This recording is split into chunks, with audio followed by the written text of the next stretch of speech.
بہت ہی آسان نسخہ ہے مصیبت سے نکلنے کا،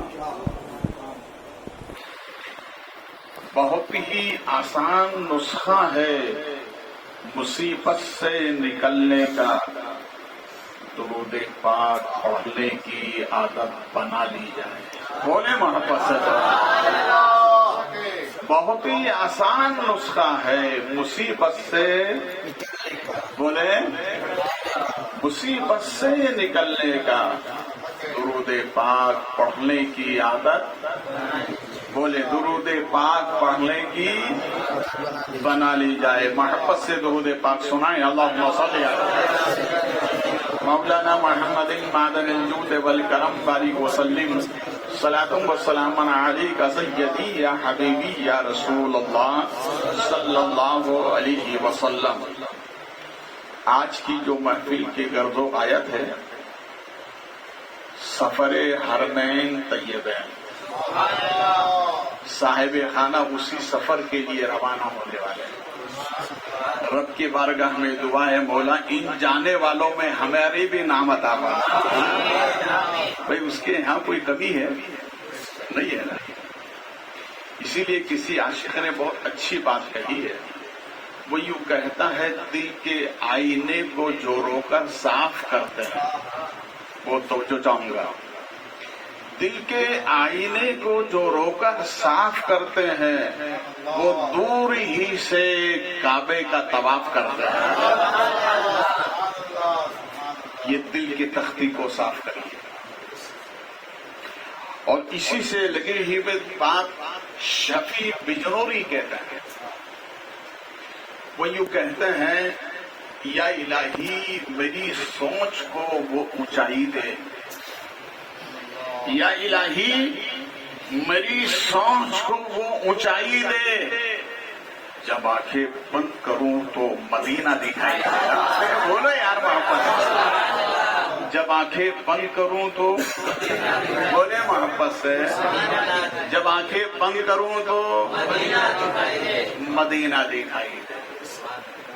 اور اسی سے لگی ہوئی بات نظمی فتح پوری کہتے ہیں، وہ یوں کہتے ہیں زندگی کا یوں ہی قرینہ رہے گا، مولانا صاحب توجہ چاہوں گا، زندگی کا یوں ہی قرینہ رہے گا، نگاہوں میں میری مدینہ رہے گا، نگاہوں میں میری مدینہ رہے گا۔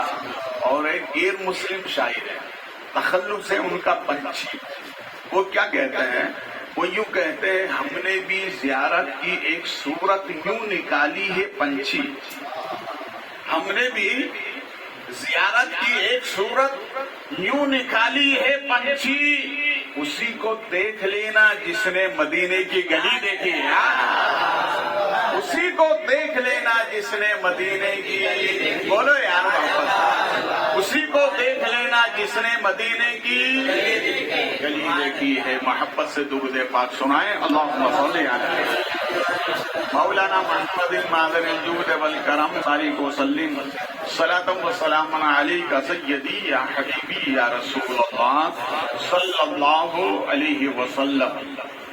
دیکھیے اللہ کو تین رشتے بڑے عزیز ہیں، ویسے تو کئی رشتے ہیں، مگر میں جس نوعیت جس اعتبار سے بول رہا ہوں، ایک رشتہ تو اللہ کو اتنا پسند ہے، اتنا پسند ہے کہ اس کا کوئی نعم البدل نہیں۔ وہ کون سا رشتہ ہے؟ وہ رشتہ ہے خانہ کعبہ۔ اللہ کو خانہ کعبہ اتنا پسند ہے کہ آج تک کوئی دوسرا کعبہ نہیں، بولے نہیں ہے نا، بنانے والوں نے کوشش کی مگر بنا نہ سکے، آج تک کوئی دوسرا کعبہ نہیں۔ اللہ کو یہ رشتہ اتنا پسند ہے، اتنا پسند ہے کہ آج تک کوئی کعبہ نہیں ہے اور آج تک کوئی دوسرا مدینہ نہیں ہے، بولیے، نہ کعبہ ہے نہ دوسرا مدینہ ہے۔ نیت کرے رب کریم ہمیں موت آنے سے پہلے اپنے در کی زیارت عطا فرما، اپنے محبوب کے در انور کی زیارت عطا فرما۔ دیکھیے یہ دونوں جگہ ایسی ہے، ہر کلمہ پڑھنے والا آرزو رکھتا ہے، تمنا یہ رکھتا ہے کہ ایک مرتبہ وہاں کی زیارت کریں۔ میں بھی اپنی آنکھوں سے حرم بھی دیکھوں، در رسول بھی دیکھوں، ہر ایک کی تمنا۔ دیکھیے حاجی صاحب جب جائیں گے نا تو ان کے ساتھ قافلہ ہوگا، لوگ چھوڑنے کے لیے جائیں گے نا، دستور ہے، اس لیے کہ حرم دیکھنے جا رہا ہے۔ ایک قافلہ ساحل جدہ کی طرف روانہ ہوا، وہ قافلہ تھا بامبے سے روانہ ہوا، لوگ چھوڑنے کے لیے حجاز کو گئے۔ اس زمانے کے اندر، اس دور کے اندر پانی کے جہاز چلا کرتے، اس نے سنا کہ ایک قافلہ جا رہا ہے مدینہ، اس نے کہا چلو بھائی، یہاں پر تو کوئی قید سوال نہیں ہے، مدینہ سب جانا ہے تو ہم بھی چلیں۔ جو جا رہے ہیں وہ میرے بھی کا کلمہ پڑھتے، میں بھی پڑھتا ہوں، جو جا رہے ہیں ان کے چہرے پہ بھی داڑھی ہے، میرے چہرے پہ بھی داڑھی ہے، جو جا رہے ہیں وہ لباس اسلامی، میں بھی لباس اسلامی، جو جا رہے ہیں وہ خدا رسول کو مانتے، میں بھی خدا رسول کو مانتا ہوں۔ تو جب وہ جا رہے ہیں تو میں کیوں نہیں جا سکتا؟ حاجی عبدالجبار صاحب، جب حاجی لوگ جن کے نام تھے وہ جہاز میں سوار ہو گئے، مگر یہ غریب آدمی، اس نے کہا دیکھو بھیا، میرے پاس ٹکٹ نہیں ہے، پاسپورٹ بھی نہیں ہے، مجھے سیٹ بھی نہیں چاہیے، میں ایک کونے میں بٹھا دیں۔ ایسا ہو سکتا ہے؟ آج اگر ہم حاجیوں کے ساتھ جائیں جہاز میں، ہوگا ایسا؟ نہیں ہوگا۔ اس وقت کا جو کیپٹن تھا اس نے باہر نکال دیا، بلکہ نہیں ایسا نہیں ہوگا، جانا ہے تو پاسپورٹ چاہیے۔ کیا چاہیے بولیے؟ اس پہ سکہ کس کا لگتا ہے؟ بولے نا یار، سکہ کس کا لگتا ہے؟ گورنمنٹ کا لگتا ہے نا، تبھی تو جائیں گے نا۔ میں ایمان و یقین سے کہتا ہوں، اگر تمہارے پاسپورٹ پر خواجہ نے سکہ لگا دیا تو یقیناً دنیا کی کوئی طاقت روک نہیں سکتی، اس لیے کہ ہمارے نبی نے خواجہ کو ہندوستان بھیجا ہی اس لیے کہ معین الدین تم چلے جاؤ، جو تمہارا وفادار ہوگا وہ میرا وفادار ہوگا۔ اس کو نکال دیا کہ نہیں ایسا نہیں ہوگا۔ نماز مغرب کا وقت تھا، وہ نماز کے لیے کھڑا ہو گیا، قافلہ روانہ ہو گیا، قافلے کو دیکھتا رہا، وہ جانبی آسمان دیکھ کر کہا مولا میں تو تجھے ایک مانتا ہوں، بولے میں تجھے ایک مانتا ہوں۔ ہم بھی مانتے ہیں مگر سجدہ نہیں کرتے، مانتے تو ہیں، یقین تو ہے، مگر نماز نہیں پڑھتے نا، مانتے ہیں۔ ایسا مانو کہ دیکھنے والا دیکھ کر کہہ دے واقعی میں یہ خدا کا مانتا ہے۔ جانب آسمان دیکھ کر کہا مولا میں تجھے ایک مانتا ہوں، تیرے نبی کا کلمہ پڑھتا ہوں، اور پھر جانب مدینہ دیکھ کر کہا سرکار آپ کیا امیروں کے نبی ہیں؟ ارے بولو یار سرکار غریبوں کے نہیں ہیں؟ اور اگر آپ امیروں کے نبی ہیں تو میں خدا سے شکایت کروں گا کہ میرے نبی تو امیروں کو بلاتے ہیں، غریبوں کا کوئی پرسان حال نہیں ہے۔ مدینہ شریف اس طرف دیکھ کر اس نے پھر نماز کی نیت باندھی۔ ارے بولو یار نماز کی کس کی نیت باندھی؟ کس کی باندھی؟ ہم مانتے کہ نہیں مانتے؟ باندھا کرو نماز کی نیت، یہ بڑی عظمت والی چیز ہے۔ دیکھو کتنی عظمت والی نماز کی نیت باندھی، نماز اس نے مکمل کی، مکمل کھڑے کرنے کے بعد آنکھ بند کر کے کھڑا ہوتا ہے، پیچھے سے کسی نے دونوں بازو پکڑے اور پکڑ کر کہا اگر آنکھیں بند کی ہیں تو قسم ہے تجھے پیدا کرنے والے کی، اگر جب تک کہ منزل پر نہ پہنچے آنکھ کھولنا نہ۔ ارے بولو یار ہماری منزل کہاں ہے؟ بولے محبت سے ہماری منزل کہاں ہے؟ مدینہ۔ کون سی منزل ہے ہماری؟ مدینہ، جہاں سے کائنات کو بھیک ملتی وہ ہماری منزل ہے۔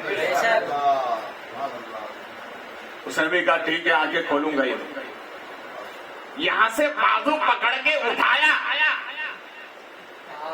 سرحد مدینہ میں، وہاں اتار کر کہنے والے نے کہا آنکھ کھول لے دیکھ سامنے گنبد خضرا ہے. ارے بولو یار،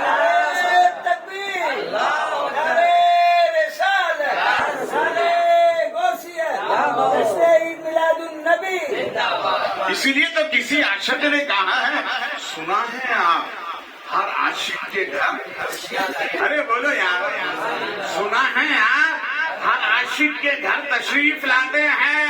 میرے گھر میں بھی، میرے دل میں بھی، میرے مکان میں بھی، میرے آنگن میں بھی ہو جائے چراغا یا رسول اللہ صلی اللہ علیہ وسلم. آگے دیکھیے، وہ سرحد مدینہ پر سرکار کے گنبد کو دیکھ رہا ہے، بولے محبت سے. یہ قافلہ جب وہاں پہنچا تو کیا دیکھا؟ قافلے والوں نے یہ غریب ہم سے پہلے آئے. تو ان ساتھیوں نے پوچھا بھیا تو کیسے آیا؟ تو اس نے مسکرا کر کہا اے آنے والوں، تم دولت کی بنیاد پر آئے ہو، میں دست رسول کی بنیاد پر آیا، میں نبی کے سہارے آیا. اس لیے ہم کہتے ہیں وہاں بغیر بلائے کوئی، بولے محبت سے، یہ ہمارا عقیدہ ہے، وہاں بغیر بلائے. ارے وہاں تو دور کی بات ہے، خواجہ کی بارگاہ میں بغیر بلائے کوئی نہیں جاتا. آپ لاکھ کوشش کر لیں، جتن کر لیں، اگر بلاوا نہ ہو تو آپ نہیں جا سکتے. یہ میرا آزمودہ عمل ہے. ایک وقت پہ ایسا کام آئے گا آپ سب بھول جائیں گے، ارے نہیں ہے وہ کام کرنا پھر بعد میں جائیں گے، بلاوا ہے نہیں. اس لیے کسی عاشق نے کہا ارادے لاکھ بنتے ہیں، بن کر ٹوٹ جاتے ہیں. وہی اجمیر جاتے ہیں جنہیں، وہی بغداد جاتے ہیں جنہیں، اور وہی مدینہ جاتے ہیں جنہیں نبی بلاتے ہیں، بغیر بلائے کوئی. ایک اور تاریخ سنیے، یمن سے ایک قافلہ چلا. حاجی صاحب اگر آپ سے کوئی کہے کہ بارگاہ رسول میں میرا سلام پیش کرنا تو یاد سے سلام پیش کرنا ہے نا. وہ اگر کہہ دے میرا نام لے کے پیش کرنا، اگر آپ وعدہ کر لیں کہ انشاءاللہ نام لے کے پیش کروں گا تو نام لے کے سرکار کی بارگاہ میں سلام پیش کریں. سنیے کیوں. یمن یہ قافلہ چلا، اس میں ایک حاجی صاحب یمن کے رہنے والے، ان کے پڑوس میں ایک غریب مسلمان تھا. اس نے کہا کہ حاجی صاحب میں نے سنا ہے آپ حج کے لیے جا رہے ہیں. کہا آپ دعا کریں اللہ میرے سفر کو آسان فرمائے. کہا دعا تو کروں گا مگر یاد رکھو میرا نام لے کر دربار نبی میں سلام پیش کر دیں. اس نے وعدہ کر لیا. ٹھیک، حج کے ایام مکمل ہونے کے بعد جب مدینہ شریف کی طرف روانہ ہوا، 8 دن وہاں انہوں نے پورے ایام پورے کیے. 8 دن کے بعد میں قافلہ جب پھر مدینے کی طرف آنے لگا تو مدینہ شریف سے تقریباً 250 کلومیٹر دور ایک قافلہ نماز کے لیے رکا.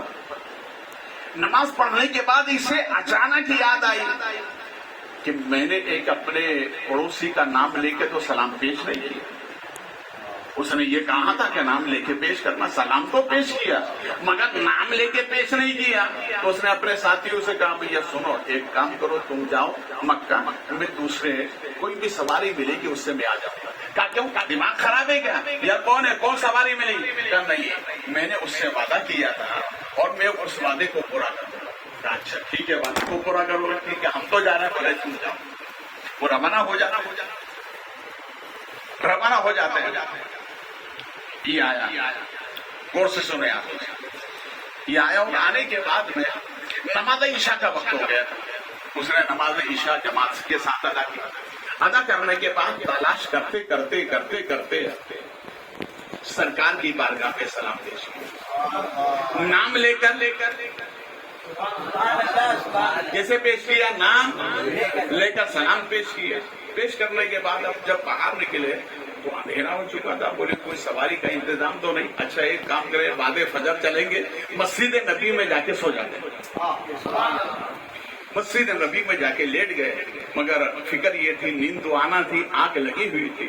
اچانک کیا خواب دیکھتے، مسجد نبی میں خواب دیکھتے رسول پاک صلی اللہ علیہ وسلم تشریف لائے.